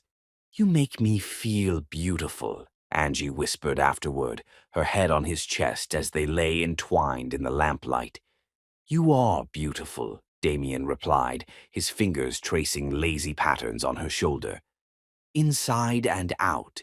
The most beautiful woman I've ever known." 6 months later, as they planned their future together, Damien officially adopted Daniel and Samuel. The paperwork was just a formality. He had been their father in every way that mattered since the day they were born. But seeing his name on their birth certificates, knowing they would carry his name and his love forever, moved him to tears. "They're lucky boys," Angie said, though she was the one who felt blessed beyond measure. "We're all lucky," Damien corrected, kissing the top of her head. "We found each other when we all needed it most." As Angie fell asleep in his arms that night, surrounded by the sounds of their home. Audra's gentle snoring from the main house, the twins' peaceful breathing from their room, the grandfather clock marking time in the hallway. She marveled at the journey that had brought her here. She had lost everything once, but in losing it, she had found something infinitely more valuable. A love that saw her completely, a family that chose her daily, and a future bright with possibility. Love, she had learned, wasn't always about what you could see. Sometimes it was about what you could feel, what you could trust, what you could build together one gentle moment at a time. And what she had built with Damian Jennings was stronger than anything she had ever known before. Chapter 9. A Mother's Final Gift. 6 years had passed since that stormy night when fate brought Angie Walden into their lives, and the happiness they had built together made Audra's diagnosis feel like a cruel, cosmic joke. Daniel and Samuel, now 6 years old, were the light of everyone's lives. Intelligent, kind-hearted boys who called Damian Daddy and Audra Grandma, with the certainty of children who had never known anything but unconditional love. They had inherited their mother's grace and their father's, for Damian had become their father in every way that mattered. Intelligence, creating a combination that kept all the adults in their lives constantly entertained and occasionally exhausted. Audra Jennings had appointed herself their grandmother with the fierceness of someone who had waited 65 years to spoil children properly, and she took the job seriously. It was Audra who noticed the symptoms first, though she hid them with the skill of someone who had spent a lifetime taking care of others before herself. The fatigue that she blamed on chasing after twin boys, the headaches that she dismissed as stress from planning Daniel and Samuel's upcoming birthday party, the occasional confusion that she laughed off as senior moments. When she finally collapsed in the kitchen while making the boys' breakfast, Damian knew immediately that their world was about to change forever. "It's a brain tumor," Dr. Rashford explained 3 days later, his voice gentle but uncompromising. "Glioblastoma. I'm afraid it's quite advanced." Damian felt the words hit him like physical blows. Beside him, Angie reached for his hand, her fingers intertwining with his in the gesture that had become second nature to both of them over the years. "How long?" Damian asked, though he wasn't sure he wanted to know the answer. 6 months, perhaps less." "I'm sorry, Mr. Jennings. If we had caught it earlier—" "How is she taking it?" Angie asked softly. "Your mother is remarkable," Dr. Rashford said. "She's more concerned about how this news will affect all of you than she is about herself." That was Audra Jennings in a nutshell, a woman who had spent her entire life putting others first, who even in the face of her own mortality was worried about everyone else's happiness. The months that followed were a study in grace under pressure. Audra approached her dying with the same efficiency and love she had brought to her living, organizing her affairs, making sure everyone knew how much they meant to her, and spending every precious moment she could with the twins who had brought such joy to her final years. "I want you to know," she told Angie one afternoon as they sat in the garden watching Daniel and Samuel chase butterflies, "that these past 3 years have been the happiest of my life." "Audra, don't talk like that," Angie protested, though they all knew the cancer was winning its battle. "I need to say this," Audra continued, her voice weak but determined. "When Damian was little, I used to pray that someday he would find someone who would love him the way he deserved to be loved. I used to worry that his success would attract the wrong kind of woman, someone who wanted his money instead of his heart." Angie turned toward Audra's voice, tears already starting to fall. "You don't need to—" "Yes, I do," Audra interrupted gently. "I need you to know that when I saw you in that hospital, holding those babies with nothing but love in your heart, I knew you were the answer to every prayer I'd ever said for my son. You saved him, Angie. You saved all of us." That evening, as Audra grew weaker and the family gathered around her bedside in the main house, She made a request that shocked everyone into silence. "I want to donate my eyes to Angie," she said quietly, her words clear despite her failing strength. "Mom," Damien started, but she held up a trembling hand. "Every mother should see her children's faces," Audra said, looking directly at Angie, though she knew the younger woman couldn't see her expression. "Angie, you have loved those boys so beautifully in the darkness, but I want you to see them in the light. I want you to see how Daniel gets that little wrinkle between his eyebrows when he's concentrating, just like his mama. I want you to see how Samuel's whole face lights up when he laughs. I want you to see how much my son loves you when he looks at you." The silence that followed was broken only by the sound of quiet crying from everyone in the room. Angie was the first to speak, her voice thick with tears. "Audra, I can't ask you to." "You're not asking," Audra said firmly. "I'm giving. It's my choice and it's what I want. Promise me, all of you. Promise me you'll do this." Dr. Rashford, who had become almost like family during Audra's treatment, explained the procedure with the reverence it deserved. The transplant would need to happen immediately after Audra's death, when her organs were still viable. There were no guarantees of success, but given Angie's previous surgery and the excellent condition of Audra's eyes, there was reason for hope. "She's giving you the greatest gift she can," Damien said that night as he and Angie lay in their bed in the guest house, holding each other close while they processed what was coming. "She's already given me the greatest gift," Angie replied, her hand resting over Damien's heart. "She gave me you. She gave me a family. She gave me love when I thought I'd never deserve it again." Audra Jennings passed away peacefully on a Tuesday morning in early spring, surrounded by everyone she loved. Her last words were to Daniel and Samuel, who were too young to fully understand what was happening, but old enough to know that Grandma Audra wouldn't be there to read them stories anymore. "Be good boys for Mama and Daddy," she whispered, her hands touching each of their faces one last time. "And remember that Grandma Audra will always love you." The surgery took place 6 hours later. Damien waited in the hospital corridor with the twins, who were being cared for by neighbors who had become like extended family over the years. The procedure took 8 hours, 8 of the longest hours of Damien's life. When Dr. Rashford emerged from the operating room, his face was cautiously optimistic. "The surgery went well," he said. "Now we wait to see if Angie's body accepts the transplant." 3 weeks later, on a morning that felt heavy with possibility, the bandages came off. Angie sat in the hospital bed, surrounded by everyone she loved, as Dr. Rashford slowly unwrapped the gauze that had covered her eyes. "Remember," he cautioned, "your vision may be blurry at first. It will take time for your brain to readjust to processing visual information."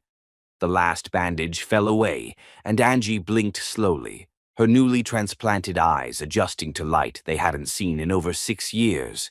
The world came into focus gradually, like a photograph developing, and the first things she saw were the faces of her children. Daniel and Samuel stood beside her bed, their little hands gripping the rail as they watched their mama with the solemn intensity of 3-year-olds who knew something important was happening. They were more beautiful than she had ever imagined, Daniel with his serious dark eyes and thoughtful expression, Samuel with his infectious grin and dimpled cheeks. "My babies," she whispered, reaching out to touch their faces with trembling fingers. "My beautiful, beautiful babies."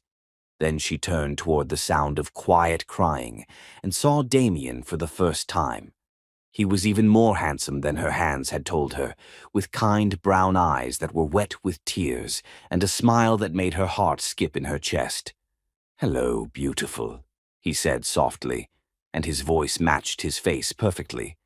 "You're crying," she said, reaching up to wipe the tears from his cheeks. "Happy tears," he assured her, catching her hand and pressing it to his lips. "The happiest tears of my life." The days that followed were filled with wonder as Angie rediscovered the world through sight.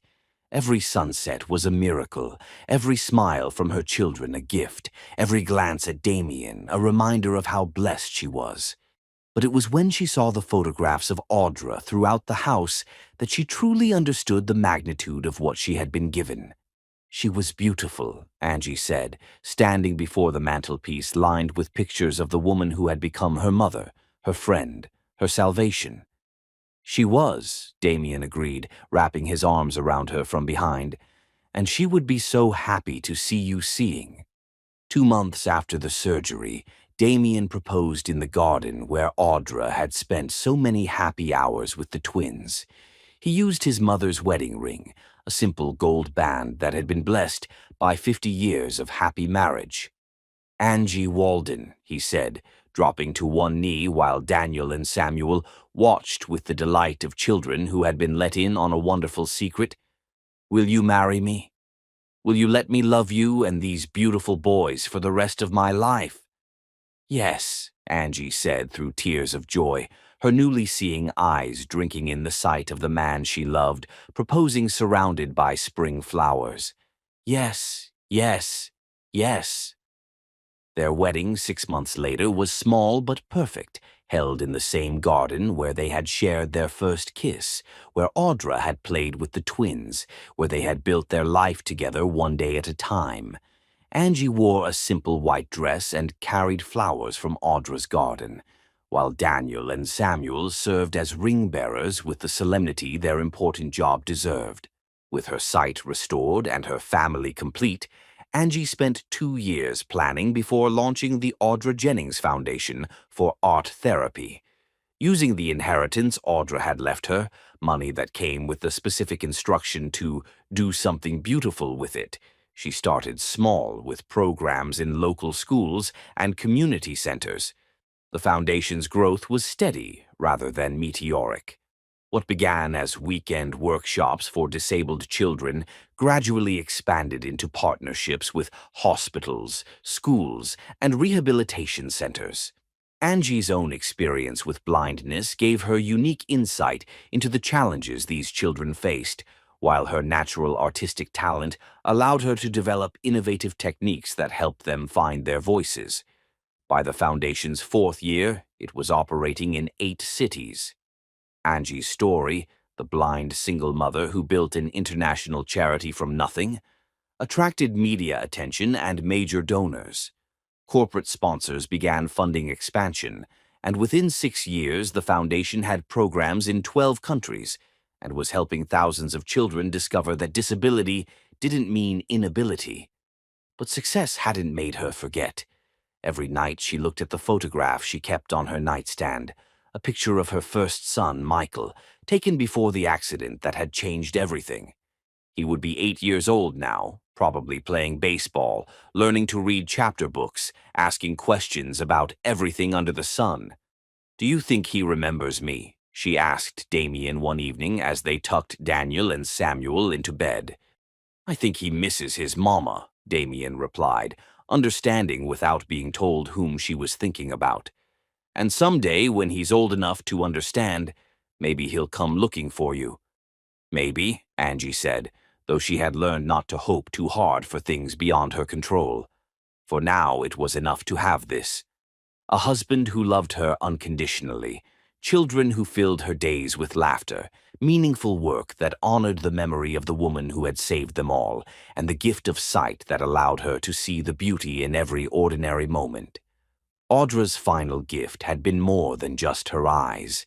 It had been the chance to see that love, real love, was worth every sacrifice, every tear, every moment of darkness that led to the light. Chapter 10. The Great Revenge.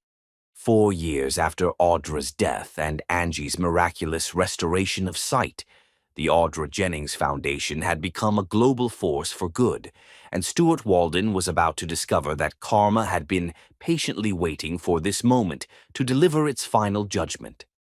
Stuart's architectural firm was struggling to survive in a competitive market.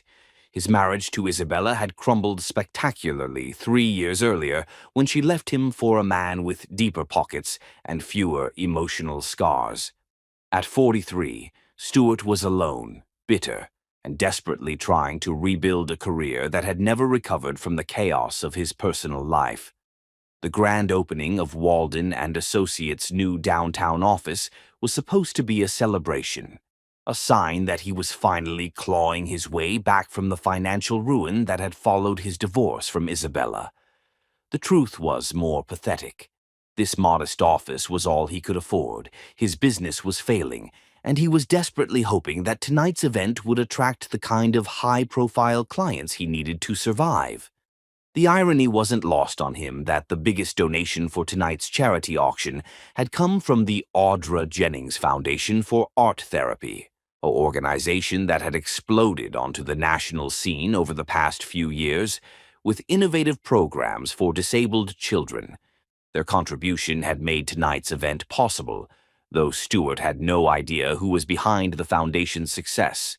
He should have known. He should have recognized the signs, the poetry of cosmic justice, the way fate was lining up to deliver the blow he had been unconsciously dreading for a decade. Stewart stood near the entrance, greeting guests with the desperate charm of a man trying to save his sinking ship, when the elevator doors opened and his past walked out to destroy his future. She was breathtaking. That was his first thought as he saw the woman emerge from the elevator, her arm linked with a tall, distinguished man who looked at her with the kind of devotion Stewart had once taken for granted. She was wearing an elegant black dress that showcased a figure that motherhood had only made more beautiful, her hair styled in a sophisticated updo that framed features that had grown more stunning with maturity. But it was her eyes that stopped his heart completely. Dark, warm, intelligent eyes that could see. Eyes that were looking directly at him with an expression he couldn't quite read. Angie. The name escaped his lips in a whisper of shock and disbelief. Angie Jennings. She had taken her husband's name, Stewart noticed with a stab of pain, smiled with the serene confidence of a woman who had found her place in the world. "Hello, Stewart. You look well." The man beside her extended his hand with the easy grace of someone who had never doubted his worth. "Damien Jennings," he said. "I've heard so much about you." Stewart shook the offered hand automatically, his mind reeling with questions and implications he wasn't ready to face. "Jennings, you're from the foundation." "My wife founded it," Damien said, his pride evident in every word. "In honor of my mother, who would have loved seeing children discover their artistic talents, despite their challenges." Wife. The word hit Stewart like a physical blow. Angie was married to this man, this successful, obviously devoted man who looked at her like she was the most precious thing in his world. "You can see," Stewart said stupidly, staring at Angie's face in wonder and confusion. "Yes," Angie replied calmly. "I received a transplant several years ago from someone who believed every mother should see her children's faces. Children." When Stewart saw the boys clearly, recognition hit him like a lightning bolt. They were handsome children with intelligent, dark eyes and features that unmistakably echoed his own. But more than their appearance, it was their demeanor that broke his heart. The easy confidence of children who had never doubted they were wanted, the natural way they stood close to their parents, the obvious love and security that radiated from their entire family. "You never told me," Stewart said, his voice barely audible above the sounds of the charity auction continuing around them. "You made your choice," Angie replied, her voice steady and matter-of-fact. "You chose Isabella over the family you already had. I wasn't going to use pregnancy to force you into a life you clearly didn't want." "But they're my sons." "No," Damien said firmly, his voice calm but uncompromising. "They're my sons. I was there when they were born. I walked the floors with them when they were sick.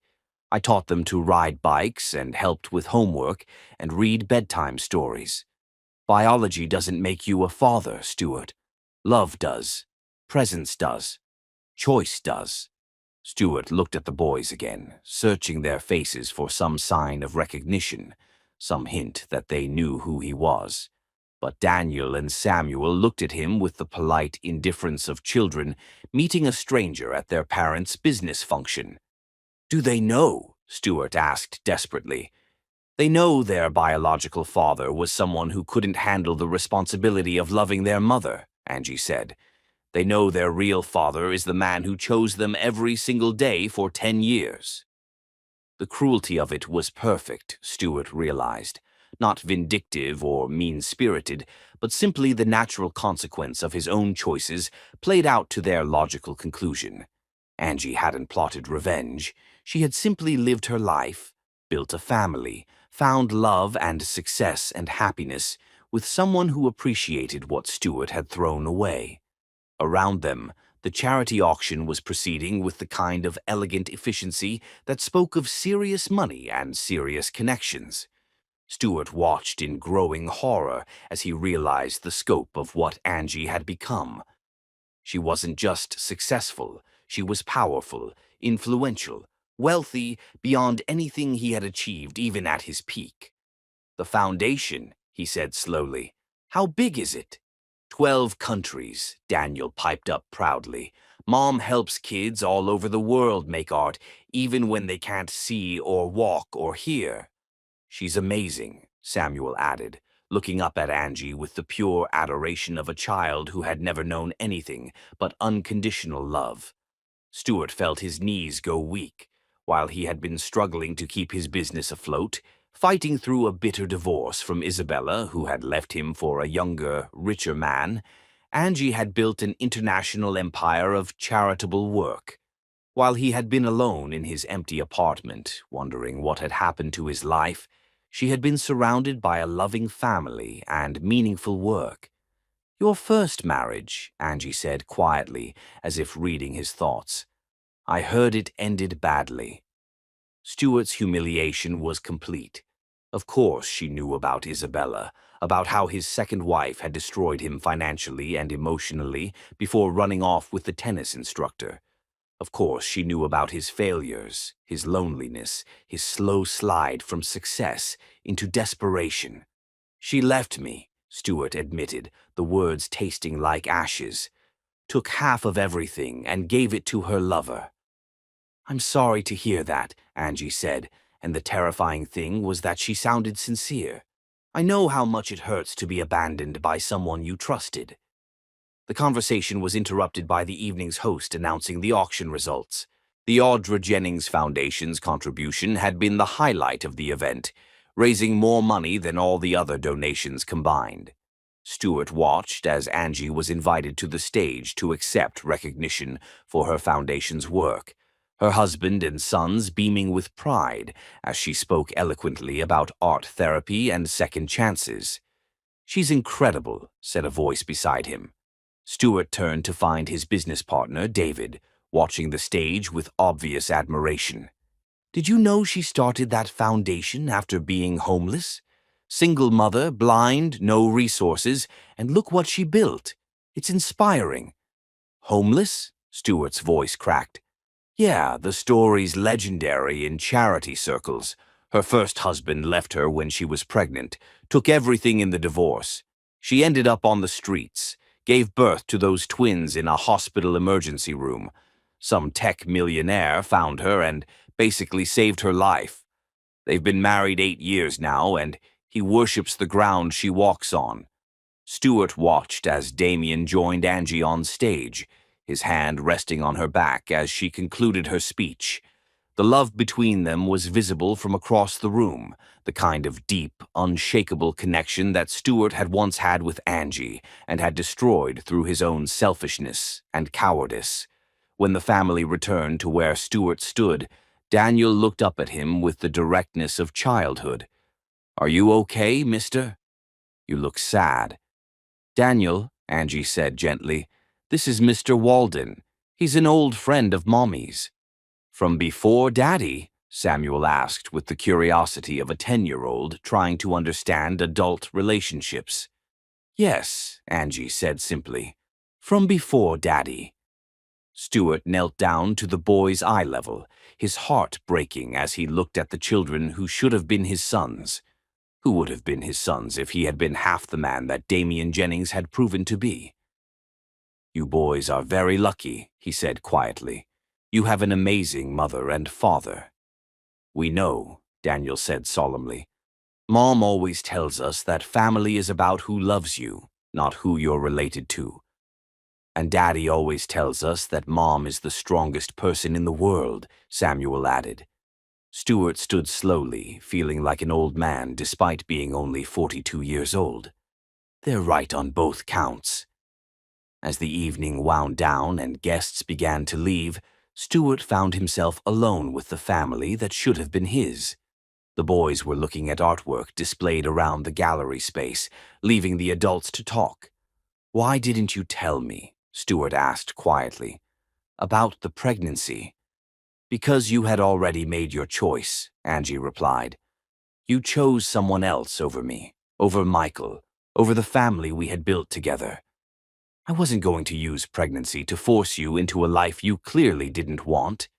"Michael," Stuart said, his voice breaking. "How is my son?" The pain that flashed across Angie's face was the first crack in her composed exterior. "I don't know," she admitted. "You have full custody, remember? I haven't seen him since the divorce. He's 13 now, and I've missed watching him grow up because you decided a blind woman couldn't be a proper mother." Stuart felt like he had been punched in the stomach. In his desperate need to start fresh with Isabella, he had cut Angie out of Michael's life completely. His eldest son was now 13 years old, and thanks to Stuart's selfishness, he had grown up without his mother while his twin brothers had grown up without knowing they had an older sibling. "I've destroyed everything," Stuart said, the full weight of his failures crushing down on him. "My son doesn't know his mother. My other sons don't know they have a brother. I threw away the only real love I've ever known for someone who never loved me at all." "Stuart," Angie said softly, and for a moment he heard an echo of the woman who had once loved him enough to sacrifice her sight for his. "It's not too late to do better. It's not too late to be the father Michael needs." "How can you forgive me?" Stuart asked desperately. "How can you stand there and not hate me for what I did to you?"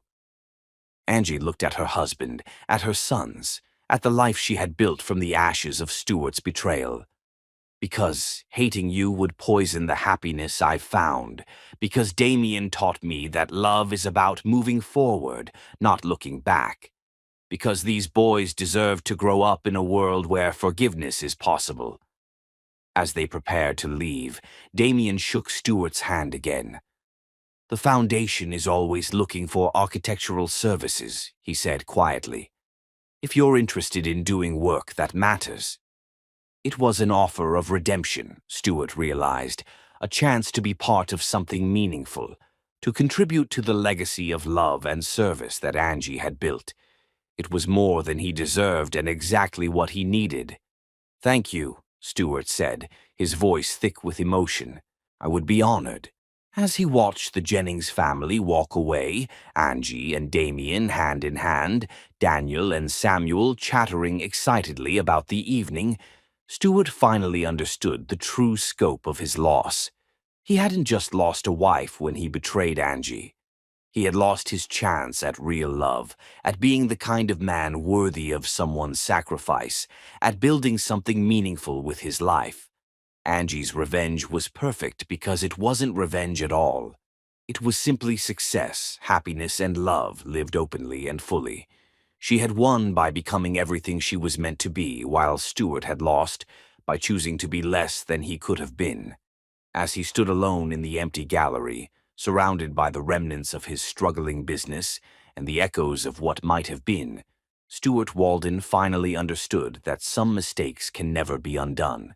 But perhaps if he was very lucky and worked very hard, they could someday be redeemed.